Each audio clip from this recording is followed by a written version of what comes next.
cameras did you walk past today without ever noticing them? And if something happened to you tonight, how many of them would actually hold the answer? We assume we live inside a recorded world. We assume that somewhere on some hard drive, in some cloud server, there is a version of every hour we have lived. That assumption feels safe. It feels modern. It feels like a promise the century made to us. There is a stretch of Mississippi shoreline where that promise looks completely intact. Piers with mounted lenses, a drawbridge, a yacht club with coverage on every corner, solar-powered systems that never lose power, even when the grid does. Waterfront homes protecting property worth millions. A local resident drove that coast with a phone in her hand, walked out onto the wood, and pointed at every single one of them. Her question was simple, and it has been repeated online tens of thousands of times since. If this Guys, this morning we are going to go see where Nolan's last steps could have been. We're going to trace the whole Gulf Coast. We are starting in Pascagoula. This is City Park Beach. Now, let me get out on this dock and I'll be able to zoom in. You can definitely see an island out there onto this dock, this pier. And then I'll show you guys on the map where I'm standing, and then I will do a zoom in. Okay, I want to show you guys something. So I'm almost all the way out at the end of this pier right here. This is the Pascagoula Beach Pier. And then when you look to the right, we'll start seeing where Horn Island forms right there. And when we look to the left, when we get up here at the end of this dock, you're going to see this is the Horn Island Pass. See, left to the left. And then this big island right here is called Pettigrew Island. Okay, so I'm going to get back on camera. So basically I'm standing in the middle of the Horn Island Pass and Horn Island. So I'm at the far east tip of where Horn Island begins. Okay, guys? Okay, so when you look out here, starts Horn Island. There's Ingles. There's Ingles. You see the island, Noli? Yeah. How about that? Okay, y'all see that out there? That, my friends, is Horn Island. It is. I will show you on the map. I will show you. Hold on. Okay, so this again is the Singing River Island Bridge. And that island that is right there is Singing River Island. Yeah, he's getting it. But if you scroll past that, if you zoom past that island right there, okay, the island way out there starts Horn Island. Okay? Alright, Horn Island, Singing River Island. Okay, baby, we're going to see that, my friends, is Horn Island. And look at these houses right here. There's a sign here that says no trespassing, but this is a registered house in Mississippi with views of Horn Island.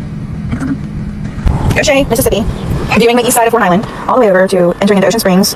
And I say, let's go down to here and check things out. This is going to be the St. Andrews area. So, let's head into Ocean Springs, which is straight down the road that the high school is down, Ocean Springs High School. As you can see right here, it says Greyhound Way. There's Ocean Springs High School, and we will travel all the way down that road and come down here and get on Bellefontaine Drive. So, let's go. I'm not receiving blessings. Your eyes the window to your soul. We all can see you stressing. My name's amazing. I was thinking I'm somewhere ocean. Okay, so I am in the St. Andrews Beach area, and that, my friends, is Horn Island. Guess what house is right here? Over here, let me show you. Check out this house right here, y'all. Stunning, right? Do you know whose house this is? Tell you what, he's a famous doctor here in the coast. Beautiful, beautiful, beautiful. Alright, we are coming up on the beach. Now, look what you can see from the street. Do you know what that is? Give you a guess. I'll give you one guess. Yes. It's Horn Island! It's Horn Island. Alright, so now we're going to head over here to Gulf Park Estates, where I was yesterday, over here, to this pier right here, which is called Lake Mars Air. And when you look to the left, what do y'all see? Horn Island! Oh my goodness, if I was looking to the right, then I would have been looking at Deer Island. Alright, let's go show you guys. Okay, this is Lake Mars Pier. Okay, there's cameras. We are back at Lake Mars Pier. And we are going on to the dock by the ramp. I'm going to speed this up. So, there's a camera coming in this way right there. Dude, I can see it from even being right here, and you still have a ways to walk to the end of the pier. Watch, let me show you. Oh, the water's pretty calm today. That out there, I haven't even zoomed in yet, and I can see all that. Okay, that's the island. Ready? Here we go. Boom. Horn Island. Okay. That is Horn Island. Now, let's go out to the end of the pier, and we'll look to the right, where you will see, obviously, Deer Island. Now, look to the right. Yeah, we're floating in the water. The wood's gone. Look at that. See that out there? I haven't been all the way to the end of the pier yet. So that, my friends, is Deer Island. And we'll go to Biloxi, and I'll give you a better viewpoint of Deer Island as well. And again, cameras, solar. Alright, this is the RV resort. They have a whole clubhouse, satellite cameras. It even says when you come in here that this whole area is under surveillance. I'll show you when we come in. Oh, look at that. The whole property is under surveillance. Now, this golf course is located on Back Bay, St. Martin area, where you can see the right side of Lover's Lane, Catfish Jenny's. Alright, this is behind where we The Sunset Lounge. Bacchus on the Bayou, etc. Resort. Gulf Hills Resort. We're at the Gulf Hills Resort. Look at this fine ass house over here. Look at all these fine ass houses. I bet you all these houses have cameras. Look at this. So this was their final stop, which is the Old Fort Bayou dock and pier. That camera definitely would have caught them leaving here, right? Let's go on to the pier. I'm going to show you guys again where all the cameras are at. I'm back at the dock. There's tons of cameras. This is a drawbridge. This is going to be the Ocean Springs Fort Bayou Bridge. Tons of cameras, you guys. These houses are $1 million homes, okay? Look at that. All right? Listen. Where we just were at was on this side, right around that corner, okay? There was Lover's Lane, and I'm going to show you on the map. This was their last stop of the night. Look at all these fine ass houses. Right here is Aunt Jenny's Catfish House, and then right there is Bacchus on the Bayou. Now the wind is picking up, the water's getting choppy, but that's because we do have a storm coming in. Okay, I have now made it to the Ocean Springs Fishing Pier, which is going to be on the left side of Lover's Lane. You gotta be shitting me. Let's go check it out. Yeah, so that's absolutely a fucking camera. We're gonna keep walking. Bet you want to turn around, we're gonna watch. That right there's Lexi Bridge, by the way, guys. Oh, look. How about that? Huh? You got something. You're gonna tell me none of these fucking cameras have been working? None of them? Where's the footage? Into this Ocean Springs walkable bridge. There is cameras all the way down. A camera on the last pavilion down there. Y'all, I cannot make this shit up. Again, that is Deer Island. Right there. But there's cameras all the way at the end. Okay, so this is the Ocean Springs Yacht Club. There are cameras on every corner of this motherfucker. This is insane, y'all. Insane! Today's Nolan Wells info drop. So first off, we remember these GPS coordinates that were plotted for us, remember? Those GPS coordinates were taken from Wyatt's boat and they were plugged into Google Earth and they developed a PowerPoint slide that we saw there that mapped out all of the points. So I decided to overlay those Google points on top of the points of the research that I'd already been doing. I discovered some interesting stuff because if they were just overlaying it on Google Earth, it should have been easy as cake, right? Well, I cannot tell you how many hours I spent trying to perfectly overlay this. Like, look at the islands in the middle here. I get them lined up and then other things won't match up. Like you'll notice, like I said, these islands, look, they aren't moving, but everything else around it isn't working. So right away, my instincts are telling me that somebody manipulated this image to cover something up. Of course, that is alleged. I can't prove that, but you know, it's supposed to just overlay. So honestly, I just did the best I could and I mostly just focused on the top half, trying to get like the marina and the grandparents' house they went to all line up. So now we can really follow which way this boat was driving and the kind of stops it seemed to be making.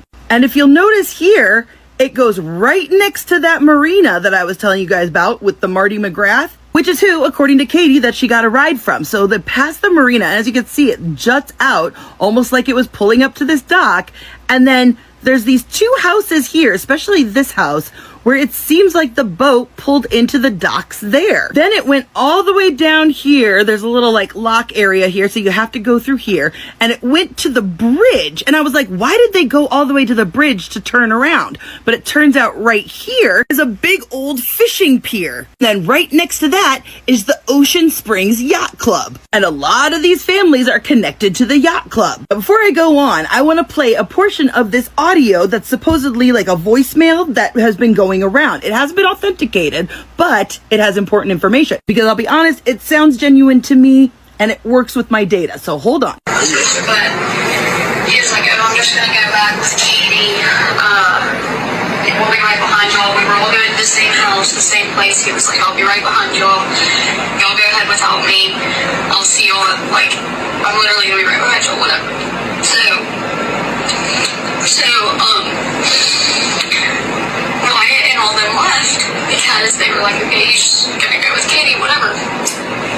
Well, then everybody got back in and we were all at Ava's house and So first off, all of us were gonna go to the same place. I'm gonna go in with Katie, meaning Katie was supposed to be at that party with them. Or at least whoever Katie was with was supposed to be at that party, right? But that's not the important part. The important part is the name of the person who was throwing the party was Ava. Now, I found Ava. I'm not gonna put her name out there, but simple Google searches will find this information. And I was able to basically just Google her name and find her address. And so the party was actually right in this yellow area. Again, I'm not gonna be like pointing out people's houses, but I found it. After they leave this pier that's right next to the yacht club. They go all the way back and then they hook around and they go right next to where the party is. And then that's when they finally go and take the boat out of the water. Now, it seems to me like they were dropping people off, like, because look how it goes in a little bit, almost like it was pulling into this pier at the marina, like I suspected.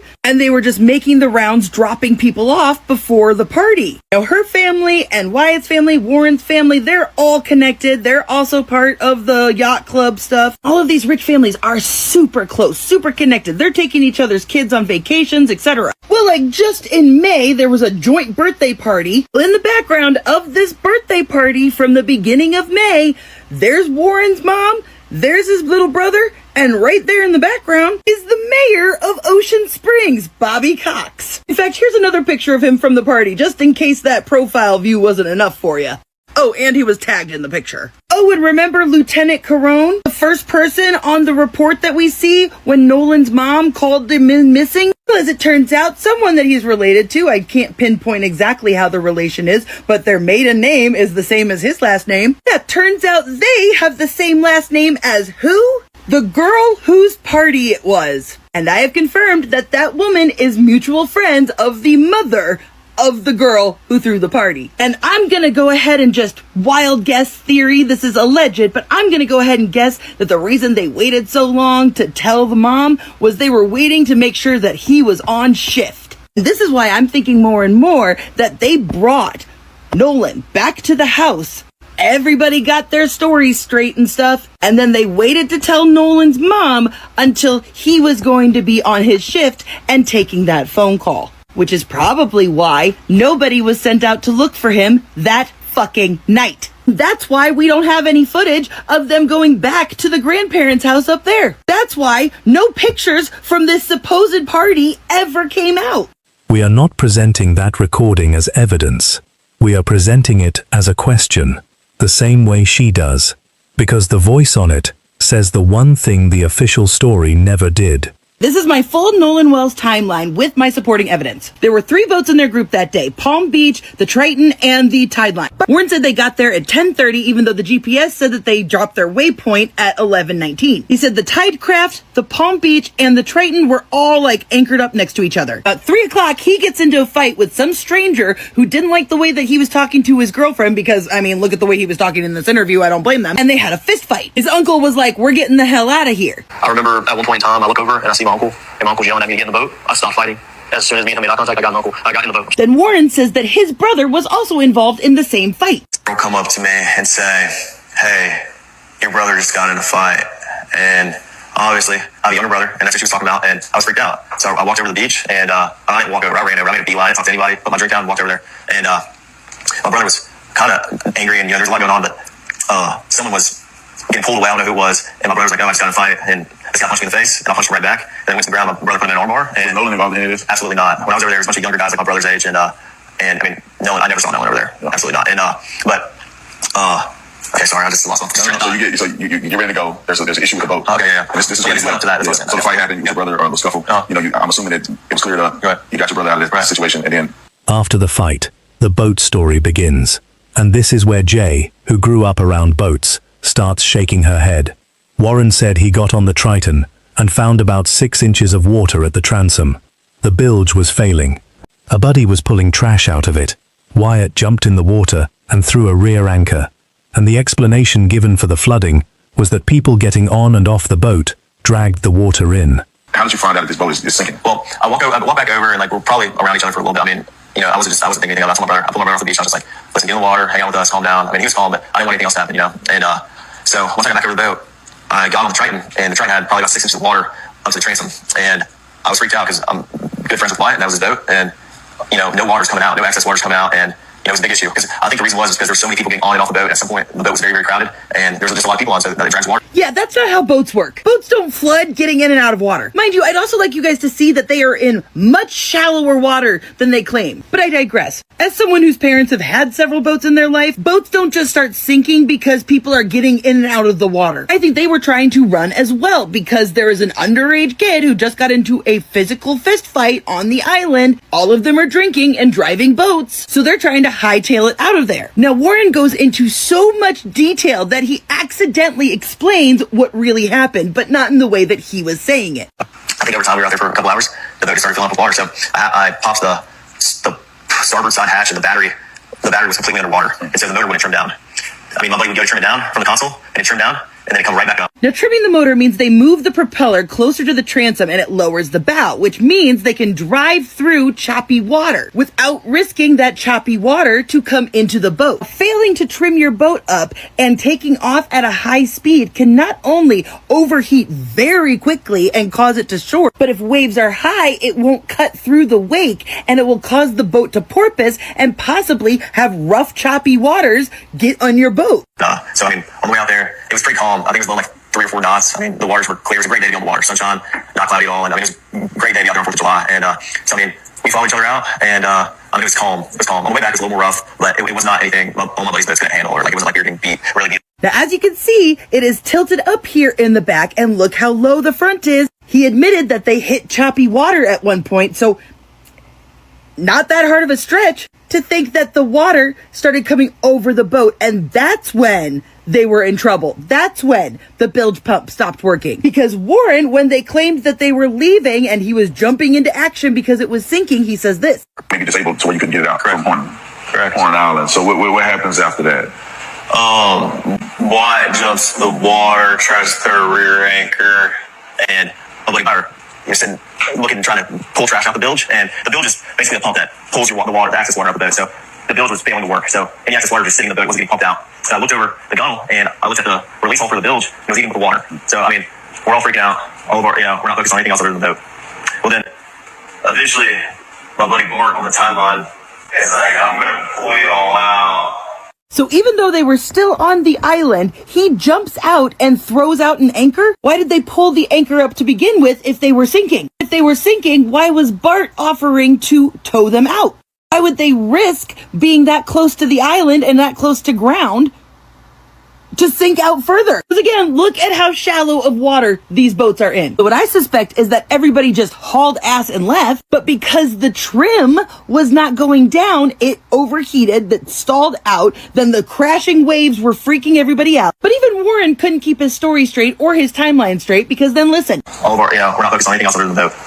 Well then, eventually, my buddy Bart on the timeline is like, I'm gonna pull you all out. So we're around all this, all this chaos. We left at 4:30 and there were still just as many people there, if not more, than when we got there. I mean, probably around the same amount. It was crazy. Like, there was a lot of people. And I mean, eventually, Bart pulls us out. We left at 4:30, but we really weren't pulled out away from everybody. We were probably about a quarter mile out. So he says it right there, that Bart pulls them out. They leave at 4:30. And you may be thinking, well, he pulled them after. He towed them after, but... It's out. We left at 4:30, but we really weren't pulled out away from everybody. We were probably about a quarter mile out, and we had the towing strap pulled from, Bart's port side cleat, or starboard side cleat, and he was on our starboard side bow. And so he was rubbing on his power pole. So Bart turned around, pulled up next to our boat, and we were just trying to get situated. So that's when Wyatt called Tito. We know that phone call was around 4 p.m. to the private towing company. Now, in my last video, I went into detail with the Bart, the fight, all of that stuff, the discrepancies between like the neck of water and then suddenly being in 31 feet of water, etc. I'm going to skip over that. Now, Boats. 8 o'clock that night. So then they go over to a female friend's house to go to the pool. And yet instead of joining his friends in the pool, this is what Warren did. At a lady friend's house. Right. I never got to the pool. I talked to her dad for a while, and all my friends were downstairs. I went upstairs, talked to her dad.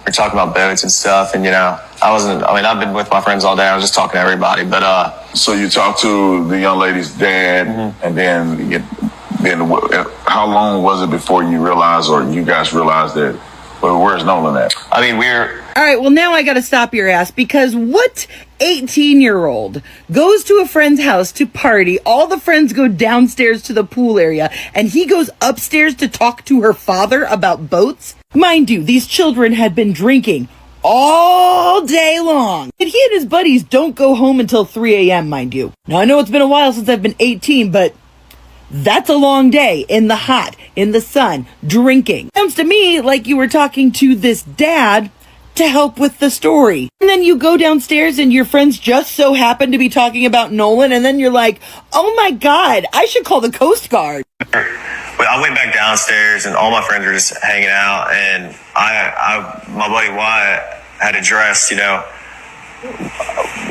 talk about Nolan. And I was like, well, where is Nolan? Have y'all heard from him? It just seems pretty convenient that after his powwow upstairs with the father of his friend, he comes downstairs and then all of a sudden they start talking, have you seen Nolan? No, I haven't seen Nolan. Have you seen Nolan? Maybe we should call this person. We should call his mom. Almost seems like they actually go back downstairs after talking about what they should do about the situation with the dad, or whatever it is they were really doing at that time, came downstairs and started talking about Nolan publicly so that everybody at the party could be organic witnesses to when the conversation happened. Because he kept contradicting himself. He kept saying, I wasn't too worried about it, but then also we know that they can kill people. But also, maybe I would just call the Coast Guard, just to make sure it's okay. I'm so mad I didn't save it, but in one of these interviews, they said that Katie was supposed to come to the party with them later, which is why Nolan said he was going to hang back with her. So why would they dry snitch to their friend's mom before getting in contact with Katie? So as I was making this video,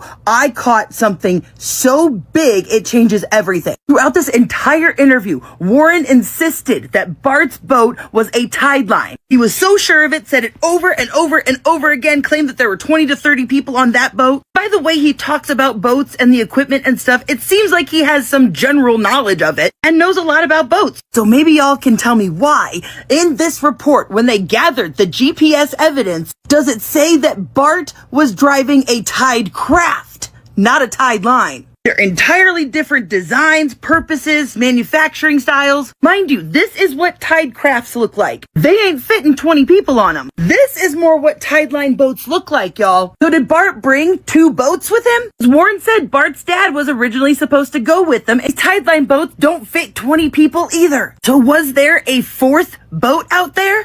Not only have I found more evidence of a 4th boat, not only have I found a lie in their timeline, but I have also discovered a deep political connection, not only to a former governor of Mississippi, but to Turning Point USA. So first off, this picture has surfaced in which it's clearly the group of boats a little bit further out in the water all together. Now here is what is supposedly Bart's boat. We can see the Garmin on top. We can confirm this black boat from this other picture. We can see Wyatt's Triton right here, and we can confirm that by the motor. As you can see right here, has that black stripe on the white motor. Now in between the 2 boats is the Palm Beach. You can clearly see it labeled and it's got that stripe, right? As you can see, the stripe is there. And yet there's this design right here and no Palm Beach. And you may be like, Jay, that doesn't prove that it's a different boat. Maybe we just can't see it, even though it should be right there according to this picture. But if you look in this video, you can see that there is a black propeller right there. See black propeller, and you can very clearly see the Palm Beach right there on the side. And if you look really carefully in this photo, you can see